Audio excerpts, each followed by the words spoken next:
Welcome everybody to our event for today, LRQA's webinar, out of many webinars that we conduct from LRQA for your benefit, of course, and your knowledge and knowledge sharing at the end of the day. Today's webinar is on emergency preparedness and response planning with ISO 45000. For the next hour, it's going to be filled of a lot of information, a lot of knowledge sharing, and there will be we'll have two guest speakers. Today's session will be presented by our one and only Mr. Rajesh Chatri. He's a senior auditor working with LRQA.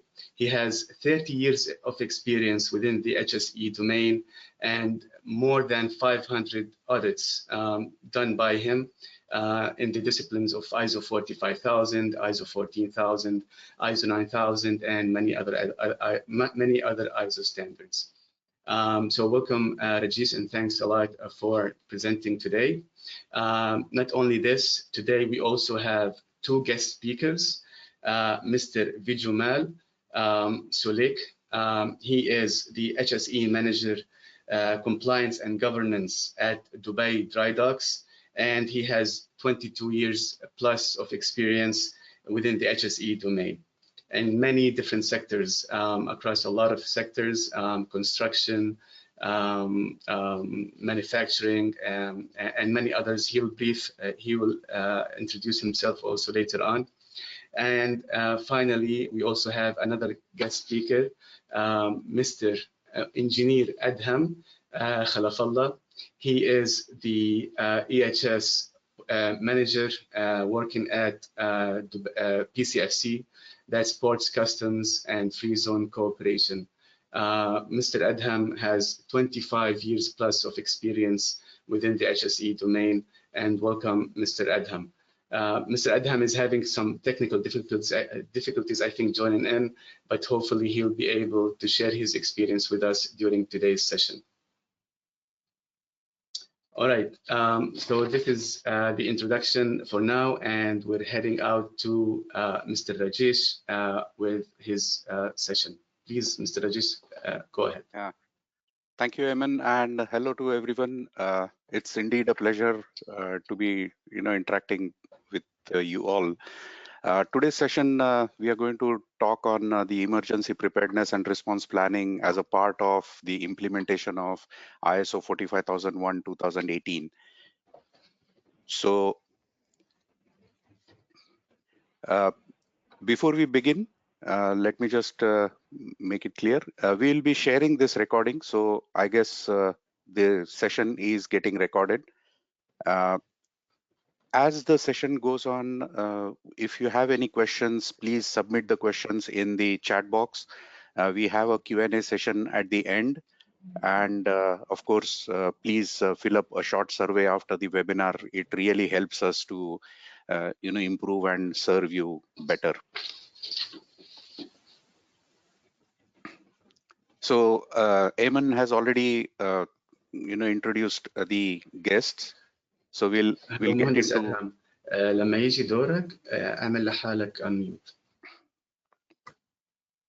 So in today's session, we are going to look at a brief of ISO 45001-2018 and the recently introduced ISO 45002, the 2023 version. Now, within ISO 45001 or occupational health and safety management systems, there is a requirement of having emergency preparedness and response plan, which is an important and integral part of the safety management system. So we'll be looking at the need for that, how we should be approaching the emergency response plans, how we should prepare the plans, what are the phases that we need to look into. And then we'll have a quick discussion on, how the emergency mock drills should be planned, or how we need to prepare the teams using the mock drills. And at the end, of course, we'll be having a Q&A session where I'll be answering some of the questions put to me. To conserve the bandwidth, I am now going to keep my video off so that the transition of the presentation becomes clear, and we'll have a good flow of the presentation. So ISO 45001, as it mentions, initially it was known as the OSHA's 18001. You all know it was a British standard. Around 3-4 years back, it was taken into the gamut of the ISO standards, and it was renamed as ISO 45001, the 2018 version. It basically talks about the requirements an organization should have in developing, implementing, and uh, having an occupational health and safety management system. Now, it also helps the organization to uh, demonstrate its continual improvement towards OHS performance. It definitely helps organizations in understanding and fulfilling the legal requirements, which is one more essential element of the occupational health and safety management system. And of course, every organization has a objective of reaching zero incidents or zero harms and so on. So this standard, the system developed based on this standard, helps you to achieve those objectives. Now this standard, because it's a requirement and it does not talk about any complexity or any particular sector, it's applicable to any organization regardless of its size, type, activities. So any organization which wishes to implement occupational health and safety management system can do it in line with the standard requirement. Well, before we continue, let's take a quick poll. My colleague is going to open up a poll now. The poll is going to be about, as organizations, what are the challenges the organization face uh, in implementing the occupational health and safety management system. So I guess the poll is open.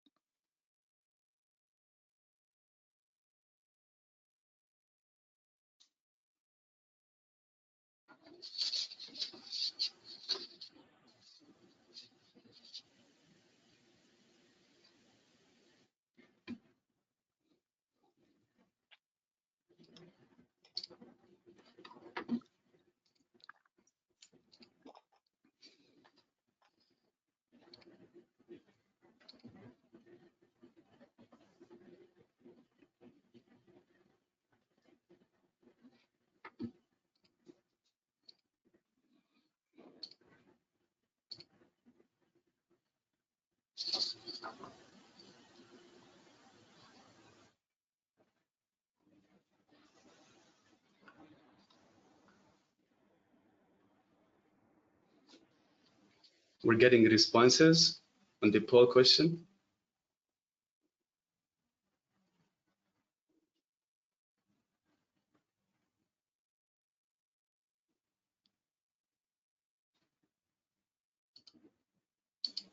And a quick one. So are you able to see the poll responses, or I can quickly share with you?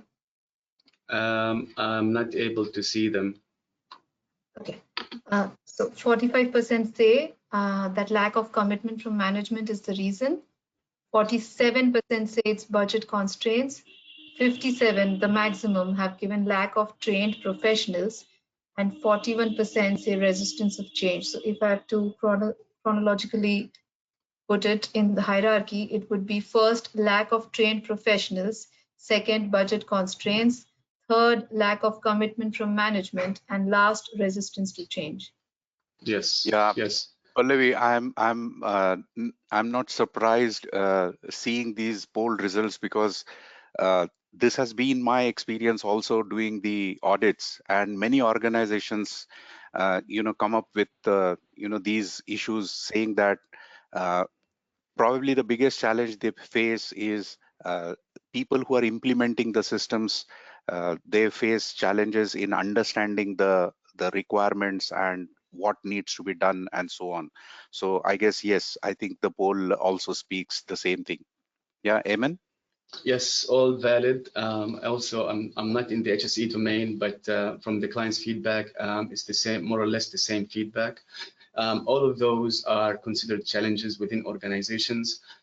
Moving on to Mr. Vijumal. Hello, Mr. Vijumal.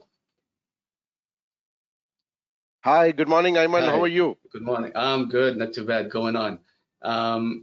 Just in relation to this poll question, can you share from your side your experience, how organizations demonstrate leadership commitment, or how dry docks really demonstrate leadership commitment in line with ISO 45000 requirements, and how can you, or really did you overcome this challenge based on the poll question?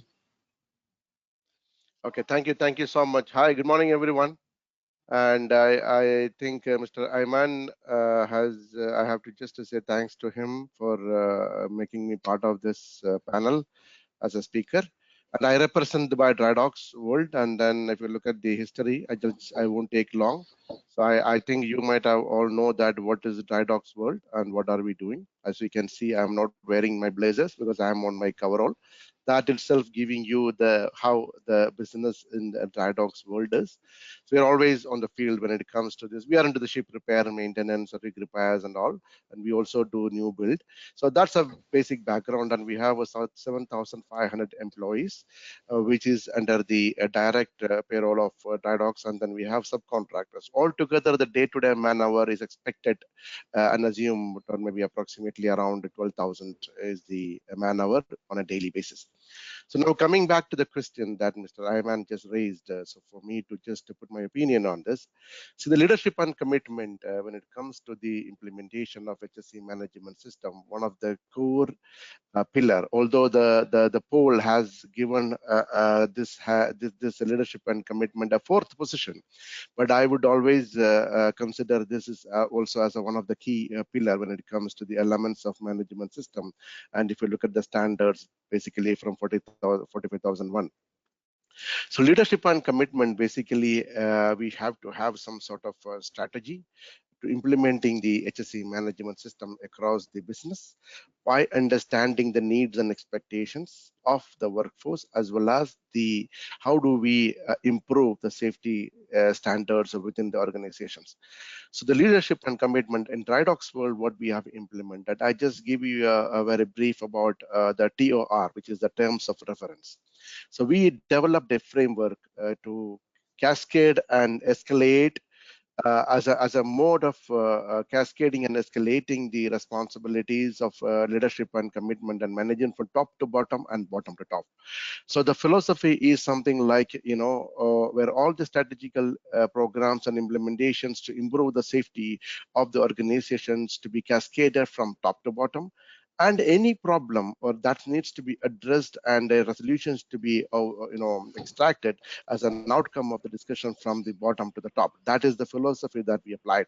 And we do have the leadership management team, which they are visiting and interacting with the employees on a day-to-day basis, which we call it as a frontline verification, and the site walkabouts and all. So we have put together a various operational mechanism to have the implementation of the leadership and commitment to be applied in the dry docks. So the challenges when it comes to the one of the poll has given us an impression that the lack of competent people who will be applying the philosophy of ISO 45001, which could be the one of the key factor which is demonstrating the gaps in terms of implementing. So I just want to just to bridge this with the leadership and commitment. So at the end of the day, that the occupational safety people, those who are qualified in implementing these systems, are always needs to be a form of a consultation and communication with the leadership and the management. So I would call it like this too has a proportionate interest when it comes to the implementation of HSE management system, because a lack of commitment of a personnel who's implementing the system could be the reason that the communication to the leadership or which is not been effectively been done. So I would call it as a challenge when it comes to the, it might not be the qualification or the competency of an individual who is implementing the system, but it might be making a team of people who is taking a decision to to understand when it comes to the area of leadership and commitment. We do have the management review programs with the teams, which starting from the steering committee, and then we have management committee, then down the line to the loss prevention task force. So why we call it as a loss prevention task force? Because we believe unless and otherwise you have a proper consultation with the workforce, you are not going to achieve the implementation of the leadership and the commitment. So we always have a mechanism to make sure that the leadership team is cascading certain responsibilities, and it is reaches to the ground people, even to the person who is doing a welding activity in a confined space, is getting into the details of the information which needs to be escalated, and then we are going to be putting together the mechanism to ensure that this proper commitment has been cascaded and the overall effectiveness is being assessed in a structured manner, and we do a continual improvement program during the audits, and all these parameters has been discussed and agreed with the leadership and commitment. And yeah, that's what the main area that I would like to say. The challenges already I mentioned to you, that from a leadership perspective, how do we cascade the information which is relevant to the standard when we implement the management system is more difficult. But at the end of the day, that the communication and participation with all the team from a holistic approach would overcome these challenges. So Dubai Dialogues had a matured system in place, and then we had a successful journey towards to the zero harm strategy, which we always count on every day basis, that we always believe that we achieved them 1 million hours without any LTI. So we do celebrate every day when it comes to this kind of business. So that's how I would like to demonstrate the leadership and commitment when it comes to the management system relevant to ISO 45001. I hope I have Thank you. responded.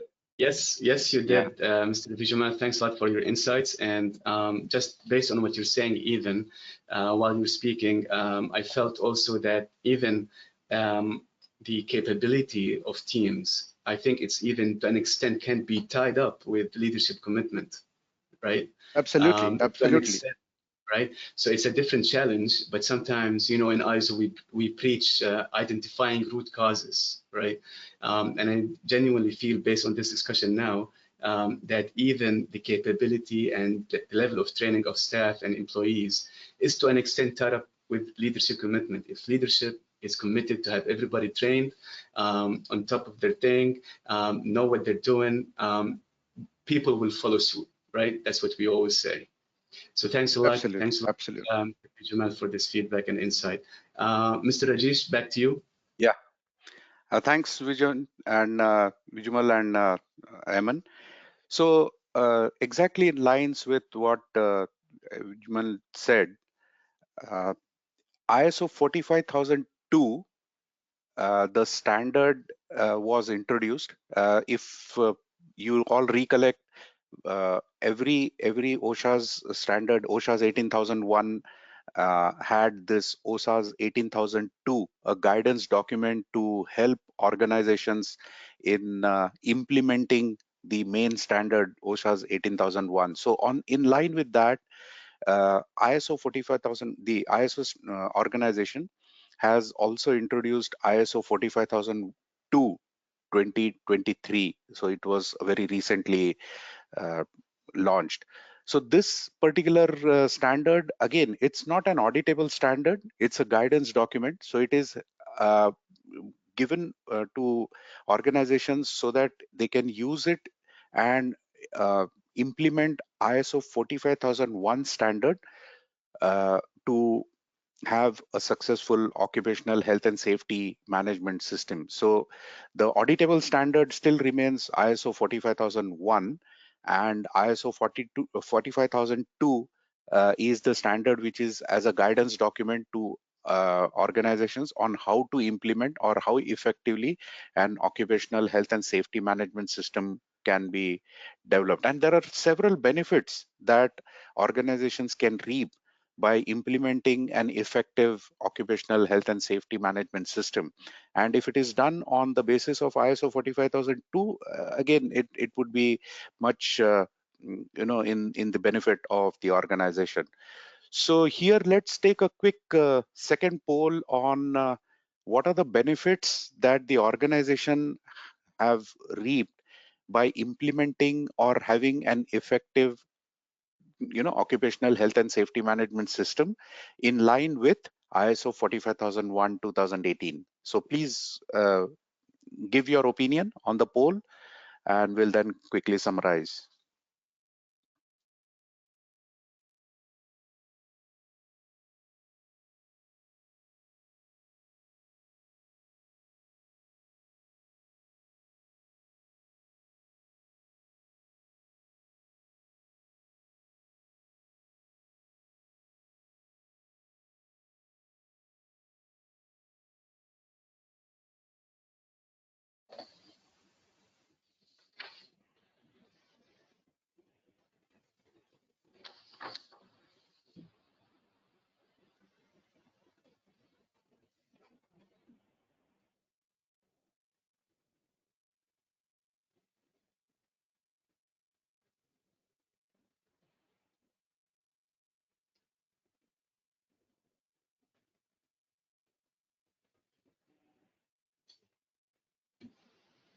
Okay, so I think, Mr. Rajesh, we have the poll questions. The feedback is back. So in number 1 is employee safety and well-being.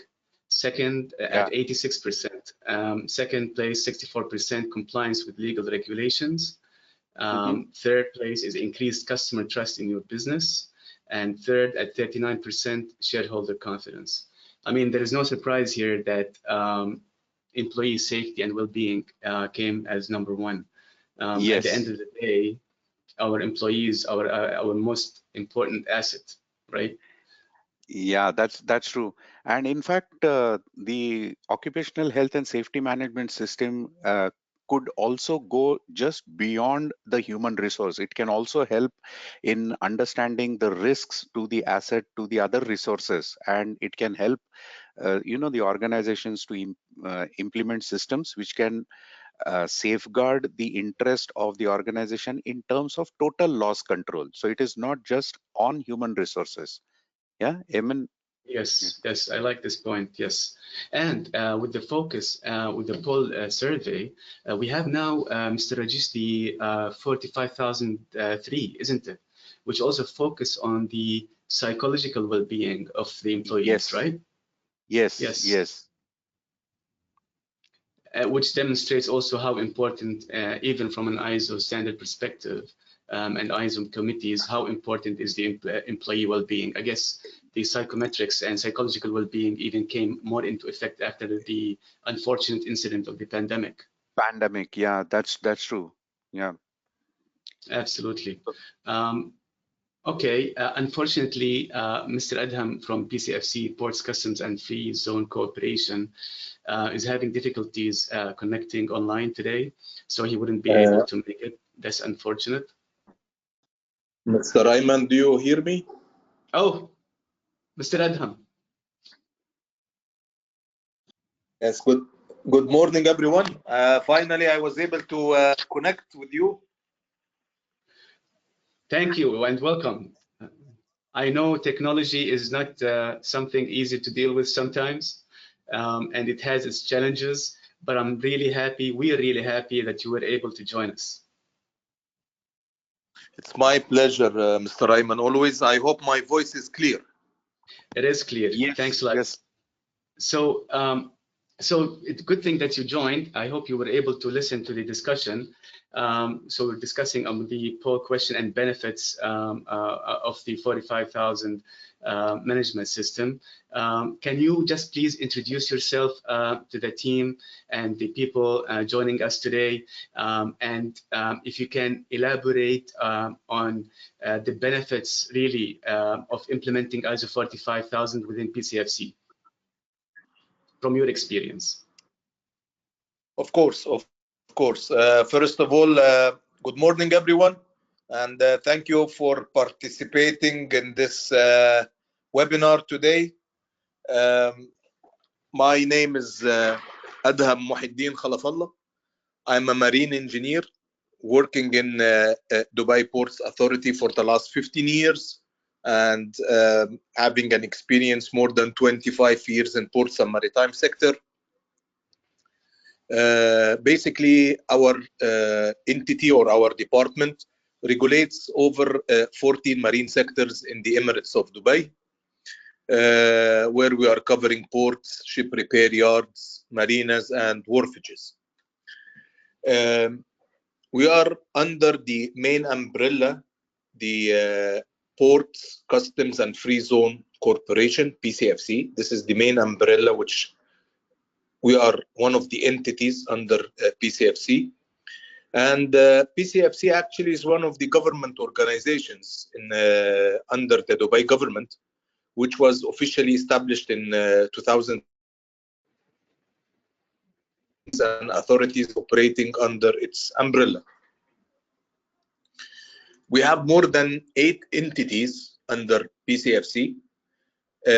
Our employees are more than 4,000 employees, and they are working in more than 20 locations. So I will just share with you our experience that how our organization establish and implements and maintains the ISO 45001 with pertaining the occupational health, safety and management system. So today, I'm not going to focus as a regulatory body. Basically, we are having the regulations for the port operators and the port workers and all of the service providers inside the ports and maritime areas, which is under our jurisdiction. And it's published in our website. So our clients, they could refer to it in our website, www.pcfc.ae, where it specifies what each company or each stakeholder or each entity needs to do with respect to the emergency response. Today, I will just share with you, as an organization internally, what did we do to make sure that we are maintaining the 45,000 ISO, especially when it comes to the emergency preparedness and response. So as I explained to you, we are more than 4,000 employees. So and we have more than 20 locations our staff are working in. So what we made actually formulated an HSE team. Each entity, they have nominated a champion, which we call them HSE champions, and those champions, they are having a certain criteria, like a minimum criteria should be available in those champions. When the entity will nominate them, they must make sure that they are having certain level of experience in safety. They have experience in conducting drills. They are aware about the risk, how to identify the hazards, how to put the control measures in place, and so on. So after this HSE team has been formulated, including several or consist of different HSE, then we took this team and we gave them special training, or a tailored training, as we could say. They undertook the first aid training, the firefighting training. Some of them, they took advanced firefighting training if they're working in a facility or an office which is the risk is high there. The team leaders of the HSE, they took the emergency response training and so on. So we made sure that they are trained. So and then we started to take those steps. The first step we have taken, we have created a sub-team in this HSE team, which we have formulated. We made a sub-team or a teamwork, and they are the risk assessment team, which they gather together, they sit, they start to identify the potential for the emergency situations that could arise and assess the severity of their impact. And they are doing this in a regular way or a pattern to make sure that if there is any significant change, it's documented and it's updated. Then the team was also assigned to develop the emergency procedure. So part of them, the quality team, based on the risk assessment which they have received from their colleagues, they started to develop the procedures and outline how to respond to an emergency situations. And then we made sure through our communication department that those procedures has been properly communicated to all of our employees and to our contractors, visitors, and stakeholders. Continuing the plan and what controls we have taken, or steps, you could say, we started to assign the roles and responsibilities. So we gave the designate individual responsible for specific roles and responsibilities during the emergency. So there will be like the initial emergency responder who will provide the first aid in case there is a requirement, who will be doing the firefighting, who will be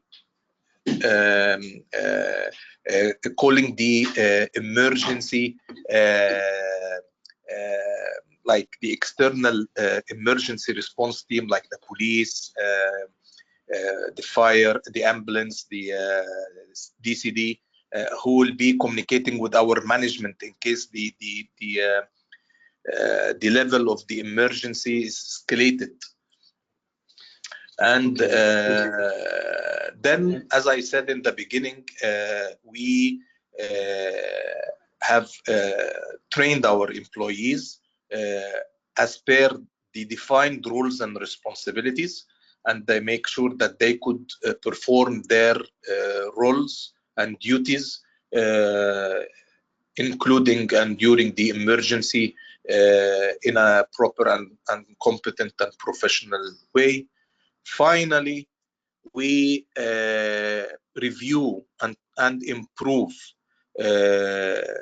the emergency preparedness and response plan,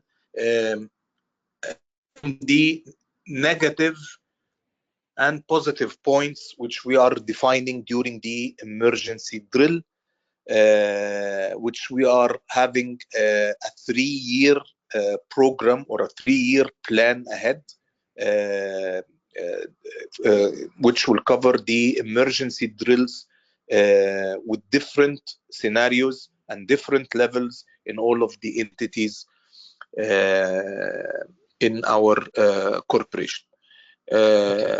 So by incorporating those steps which I have explained to you, we are confident that our organization can effectively respond to any emergency situation and minimize the risk to our employees, which will meet the ISO standards. Thank you, Mr. Adham, for your feedback and insight. It's difficult actually to control all of this. It's a big organization with a lot of responsibilities, but I can see the benefits that you're getting from implementing the ISO 45000 and being ready. It's very important to have the emergency preparedness and response planning done properly. Appreciate your input and insight. Back to you, Rajesh. Yeah, thanks, Adam. And this was really very insightful, giving a lot of perspective about emergency preparedness and planning.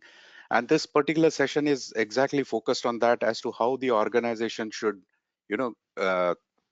approach it.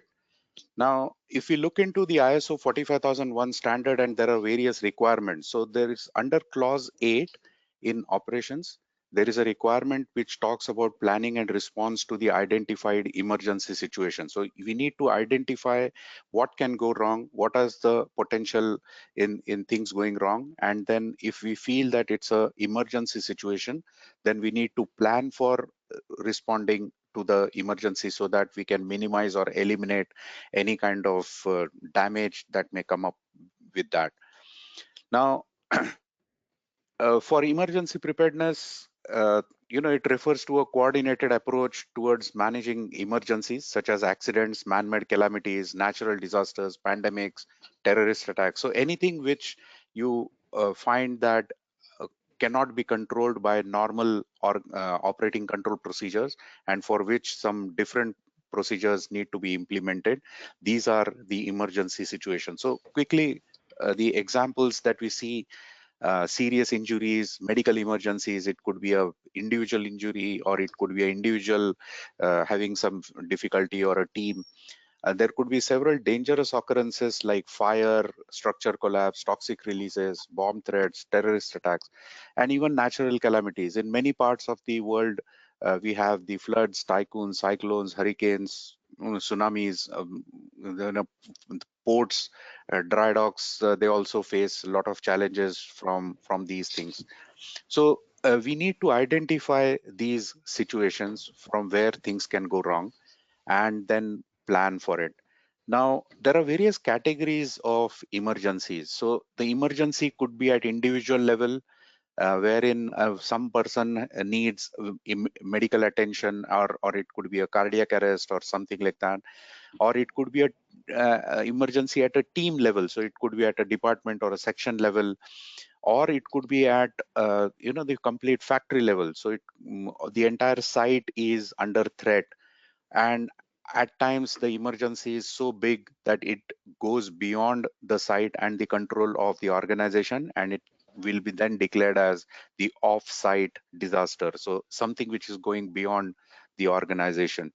Now we need to be ready for every individual type of emergencies, and we cannot have a single plan to or when I say single plan, just one plan to tackle these emergencies. So we need to have plans which will take care of the emergencies at different levels. So to take care of that, we need to carefully understand the phases of different emergencies. So there are emergencies typically with three phases. One is the pre-emergency phase, the emergency phase when the things are under threat, and once the emergency is under control, then we get into the post emergency phase. Now planning for each of these phase becomes vitally important, because if any phase is not tackled correctly, then the emergency can have disastrous results. So the pre-emergency phase is when things have started to go wrong, and it is likely to become bigger in magnitude to be declared as emergency. So for example, maybe a start of a fire, or maybe some short circuit happening, or heavy sparking leading to because of the short circuit, or some leakage from tank, some toxic material is started to get released, some valve is cracked or some valve is open, and so on. Or even it could be individual level symptoms. So it could be some severe health issues, or maybe food poisoning. Somebody has started to complain about nauseatic, or being nauseatic, or vomiting, and so on. Or it could be some weather changes. Now these are certain warnings the organization could pick up and see how based on these symptoms what it is going to lead to. So the organizations have a big window of opportunity to tackle the emergency at this stage itself. So when you're developing the emergency preparedness plan, we should focus more on the the pre-emergency phase, because this is the stage when we will be able to, uh, avert or avoid a major disaster. As it goes perfectly in the English. There is a proverb or a saying which says, "A stitch in time saves nine." So if we are able to quickly respond to an emergency at this stage, we may have averted or avoided a major disaster.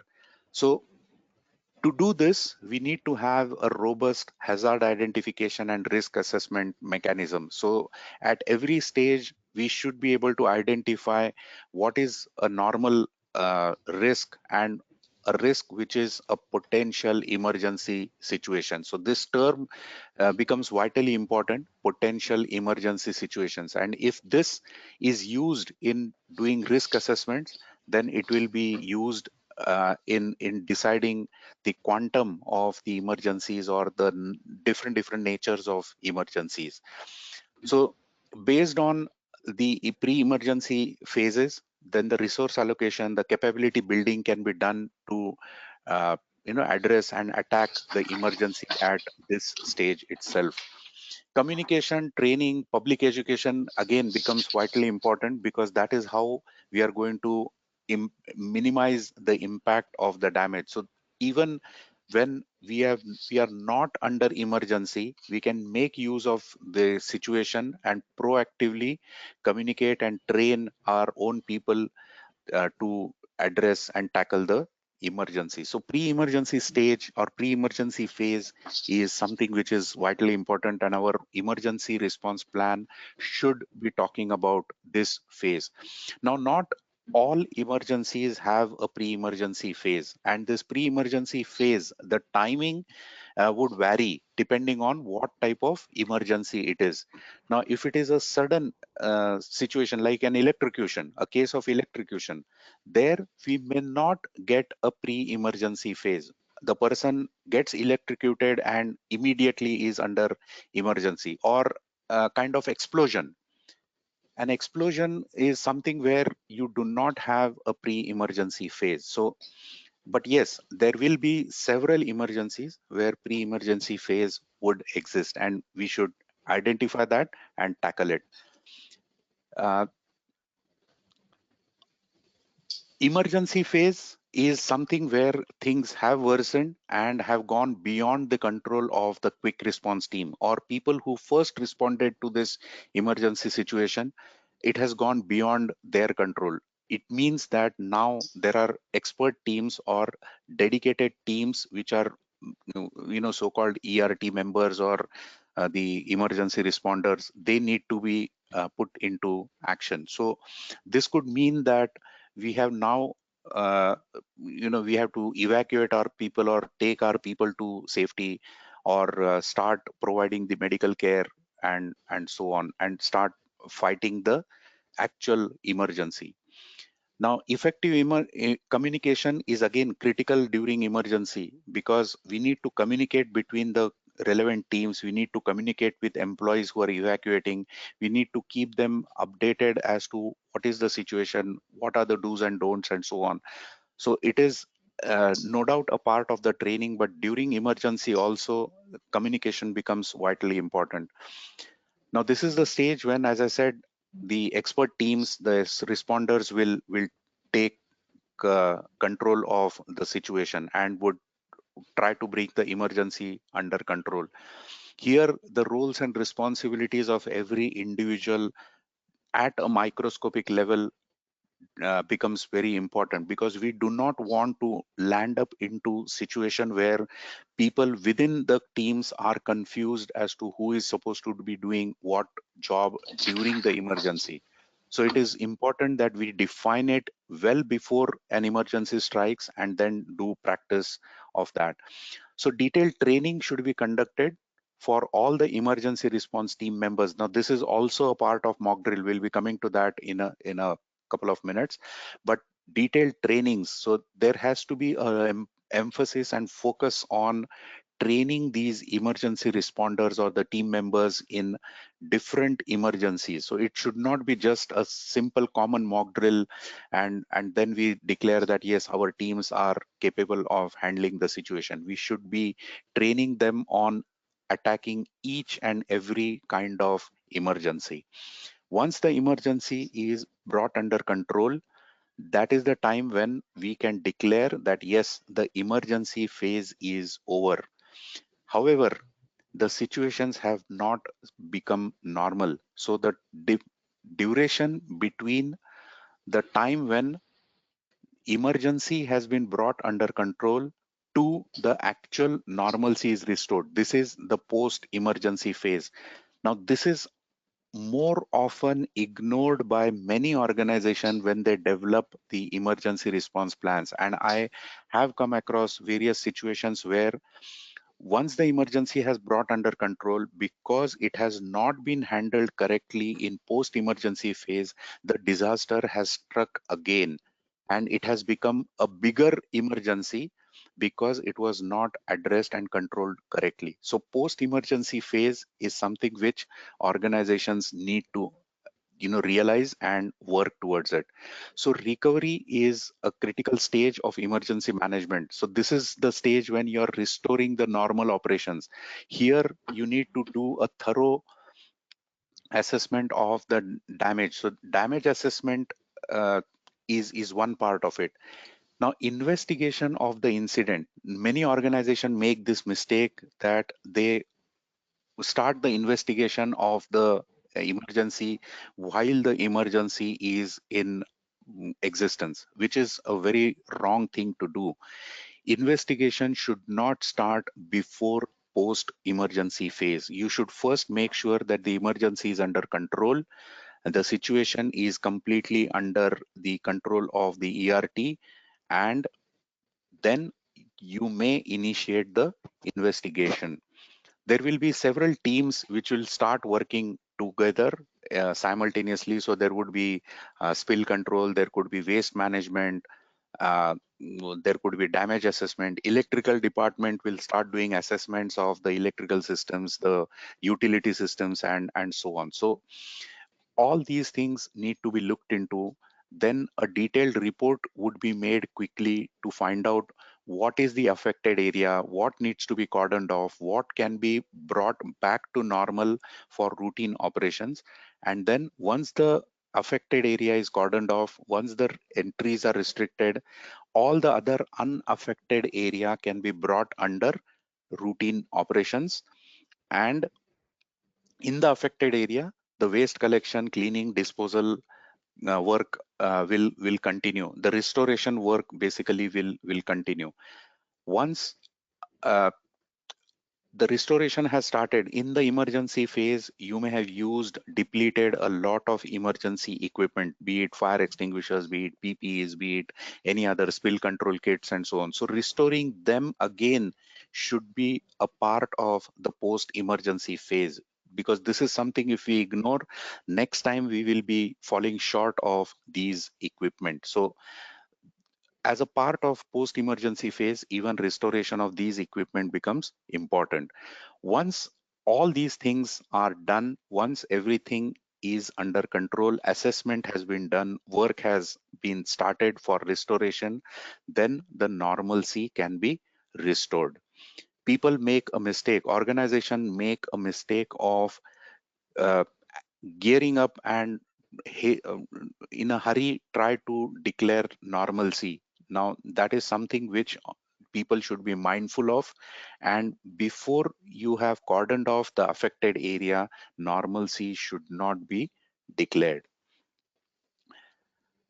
Now we have talked of the pre-emergency, post-emergency, and emergency phase. Now it becomes very, very important of carrying out the mock drills to prepare our teams to respond to the emergencies. So mock drills basically are to be used as a training medium as well. So based on the risk assessment, you should prepare a kind of an annual plan, or it could be a biannual, quarterly, depending on the organization's appetite. Then organization should conduct drills of each identified emergency, because we need to train our people in responding to every emergency situation. It cannot be just on fire or toxic release or spill controls. If there are medical emergencies, if there are rescue drills to be done, then teams need to be ready and they should have enough practice to gain that confidence. So the emergency drills need not be always done at plant level. It can be cut into modular approach. Like you can just have an evacuation drill done.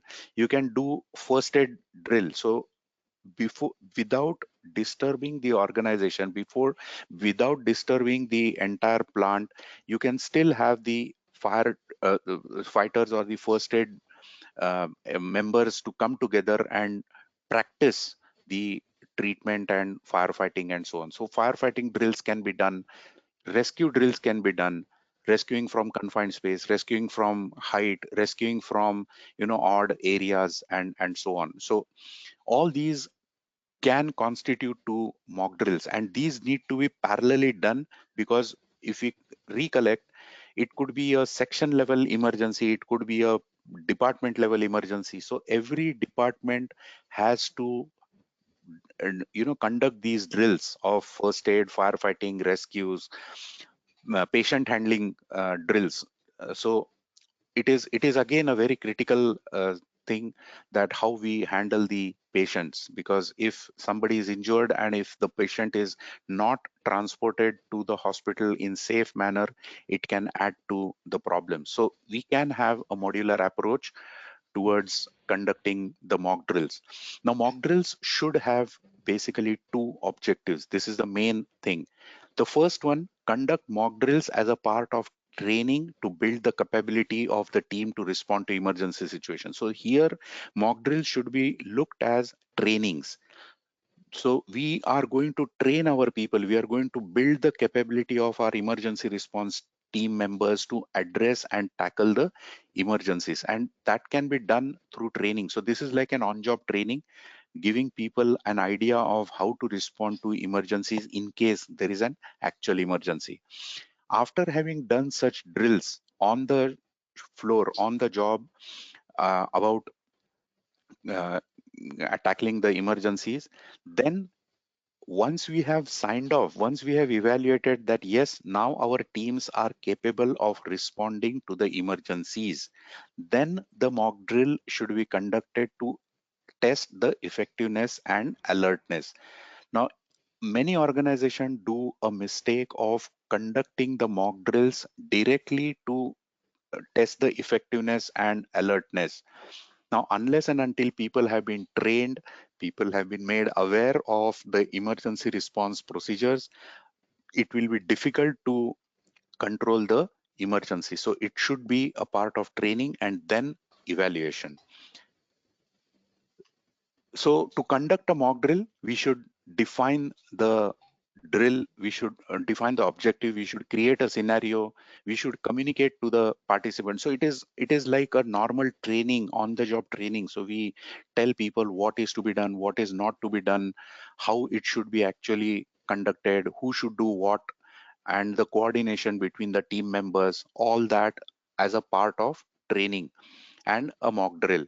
Once the mock drill is over, we should then provide feedback to the individuals on how they performed during the drill, because this is vitally important. It is a learning for the members as well. It is also an opportunity for us to review the documented procedures. It is also to look into whether the resources made available are adequate, or whether we need to improve upon the resources or procedures, and so on. So another important thing is, when the mock drills are being planned and scheduled, we should make sure that the members are being trained on tackling all the three phases. So it is doing mock drills for pre-emergency, doing mock drills for the actual emergency, and also doing mock drills for the post-emergency phases, because this is again very, very important. So just to summarize what we have been talking about, effective preparedness can save lives and minimize the impact of emergencies. So as we make our people capable of addressing the emergencies, uh, in pre-emergency stage itself, it will help us to avert major emergencies. So though the emphasis is on preventing the accidents or incidents, we should also be prepared to respond to important and critical emergencies to reduce the damage and impact, because certain emergencies may occur without warning, plus beyond, because of reasons beyond our control. So sometimes just prevention doesn't help. Our preparedness and response is equally important. Conduct the mock drill to prepare all stakeholders for emergency response, and it is very, very important. So understand who all are the stakeholders, who are going to be the key role members, and take them through the training and practices during the mock drills so that they are capable of tackling the real life emergency or real scenario. Mock drills should initially be done with the aim of training, and then you should move to evaluation. Should not do a mistake of directly getting into unplanned mock drills. It can often lead to chaos. Uh, Poorly planned mock drills or emergency drills not conducted with an understanding or planning will certainly lead not only to the chaos, but it will also cause lot of problems in people understanding what they need to do during the emergency. So it is very, very important how we plan it and execute it. Frequency of the drill should be based on quantification of this potential emergency situation. I use this term when we talked of hazard identification and risk assessment. So in our hazard identification, if let's say fire is coming up as maximum potential emergency situation, so it is coming maximum number of times, obviously fire will be our top one risk. And if that is the case, then we should carry out fire drills more often than the other drills. This is another mistake what organizations do, is they make an annual plan of doing one fire drill, one emergency evacuation drill, maybe one rescue drill, and so on, wherein their fire risk could be 10 times more than the rescue drills. So we need to quantify the potential through hazard identification, and then based on that carry out the drills.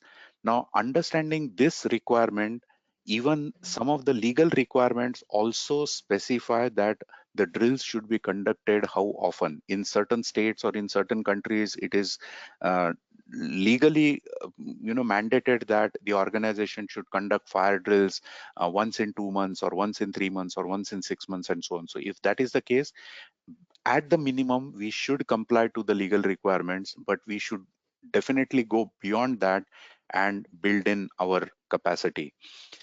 Now, conducting mock drills, the organization can identify the potential weakness. So it is like an opportunity for us to have good learnings through the mock drills to find out where our weak areas are, where we are faltering in responding to the emergencies, and we can tighten all those uh, areas, and we can plug all those holes, gaps, and make our team completely capable of responding to a real life scenario or emergency.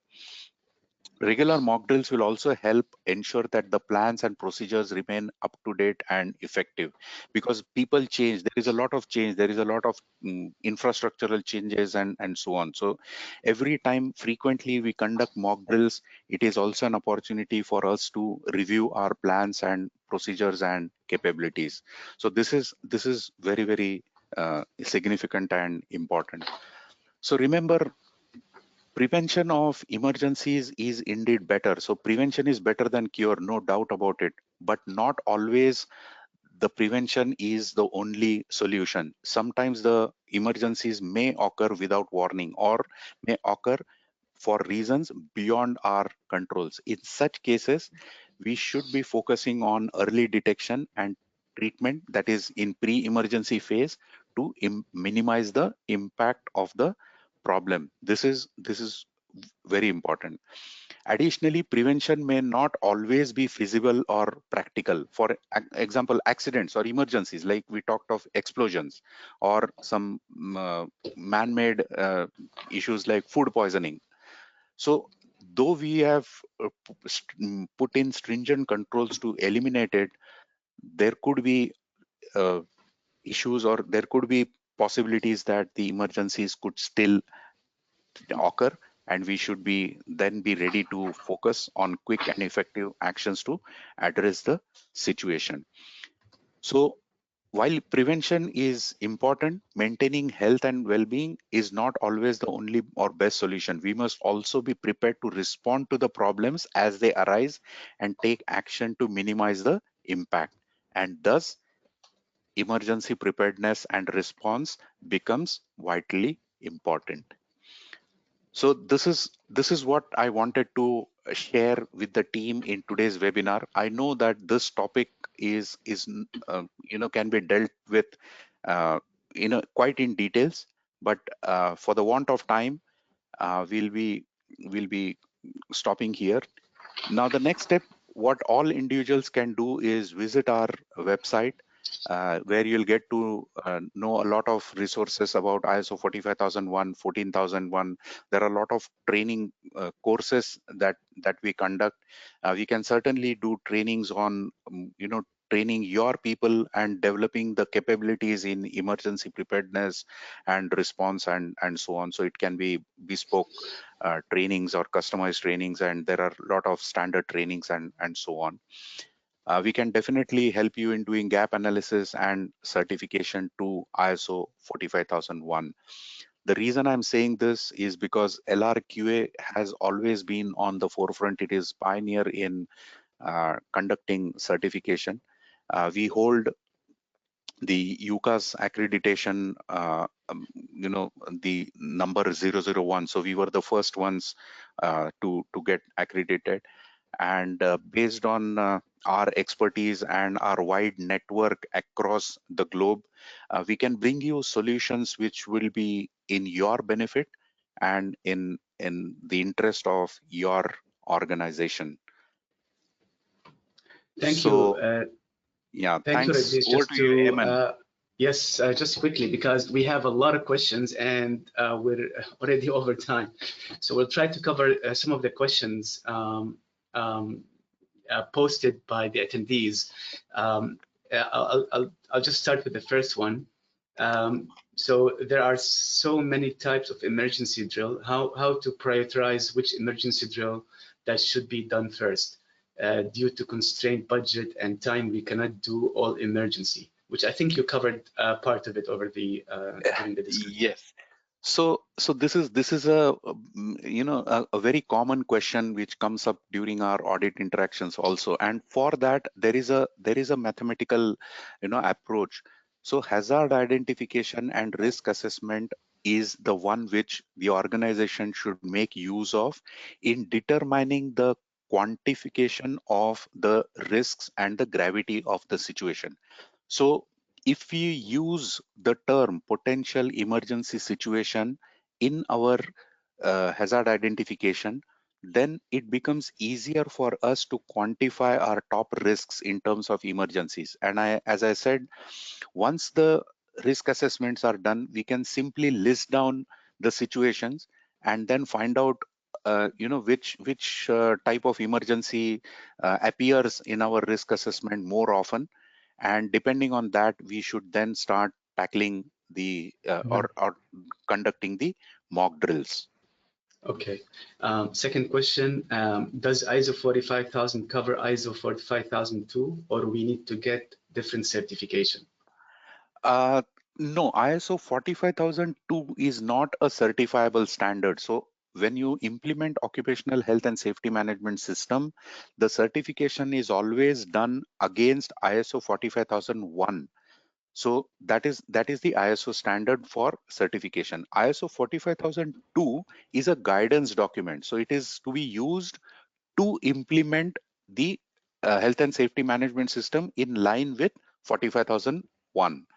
So that probably, I think, answers the question. Which is clear, yeah, which you even, I think, mentioned sometime during the presentation. Third question, what is the optimal time of emergency drill in a year? So Yeah, yeah. And again, here I always refer the organizations to their own risk assessments, because it should definitely be based on the risk assessments done by the organization, that how frequently they would want to conduct the mock drills. In initial stages, when you want to build the capability of your team, probably the mock drill should be conducted more often. Now, if you do not want to disturb the organizations at a much higher level, you should always go for the modular approach. So while the normal routine progress operations are in progress without disturbing the organization, you can still go ahead and conduct the firefighting drills, the rescue drills, the first aid drills, and so on. So at a smaller scale, because that Okay. is again very important. So Yes. depending on the risk assessments, the frequency can be decided. But one thing which I always tell the organization, as a bare minimum, now this is not a thumb rule or not a requirement, but as a bare minimum, the organization should have done emergency drill of each identified emergency at least once in a year. Once in a year. Yeah. If I can take this opportunity quickly, Mr. Vijamal, at dry docks, how many times would you, I mean, how many times would you do the emergency drill? See, if you look at the risk assessment where Mr.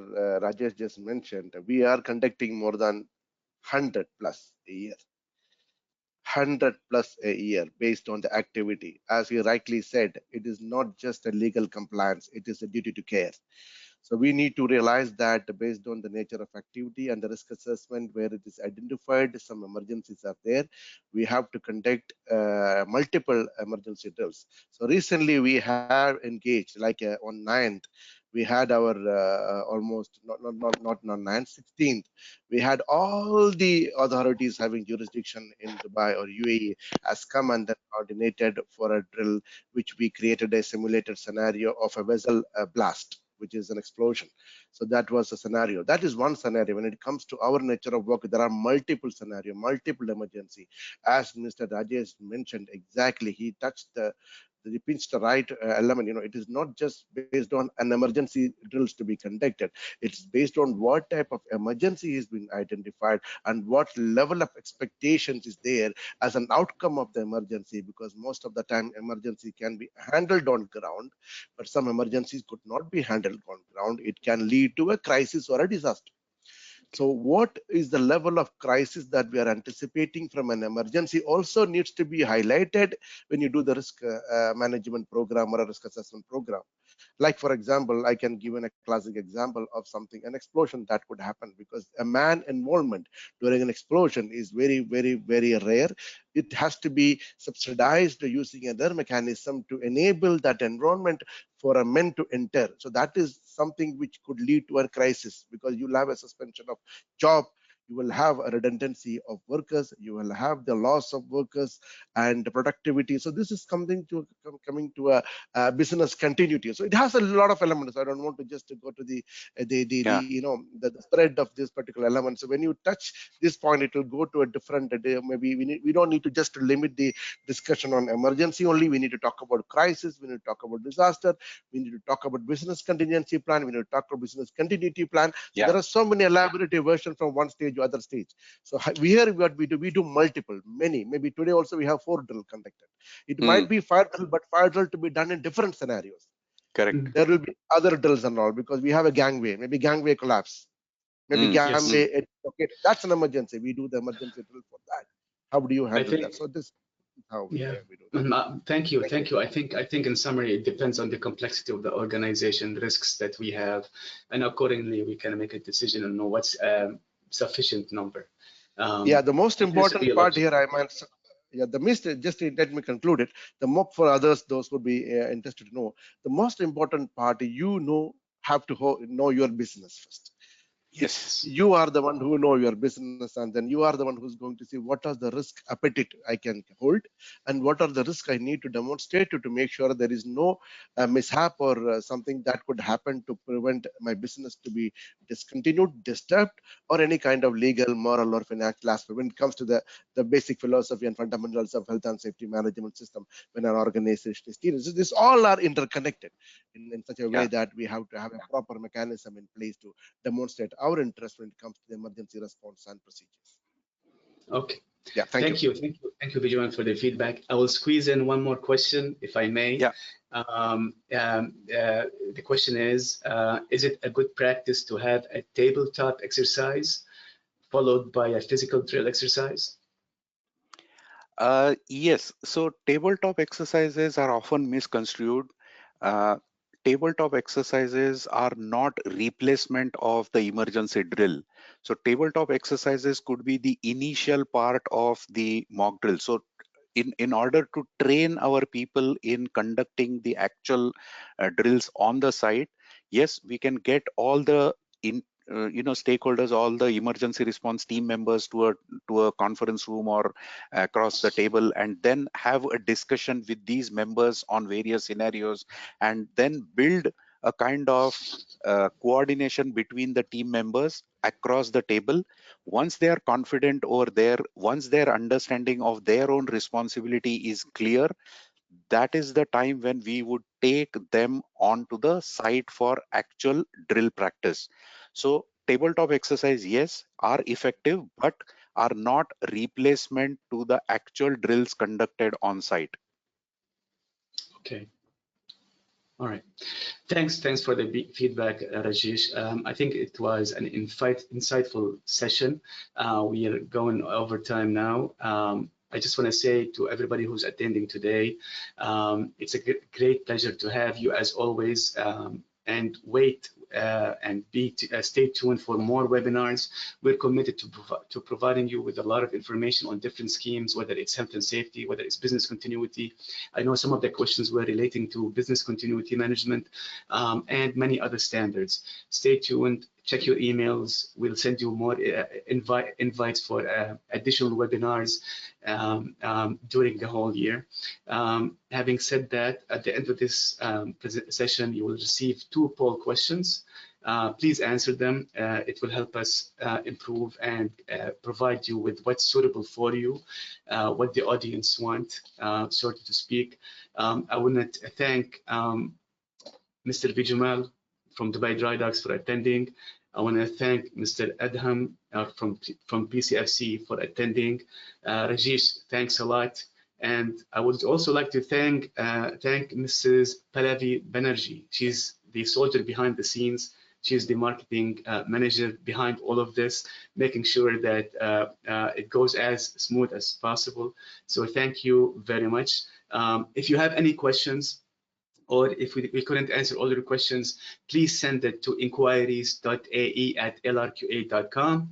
If you need any information about any ISO standard, especially in this case 45,000, please log on to our website lrqa.com and send us an inquiry or the email address. Either way, it's up to you. Or if you know us very well, you can call us on the phone.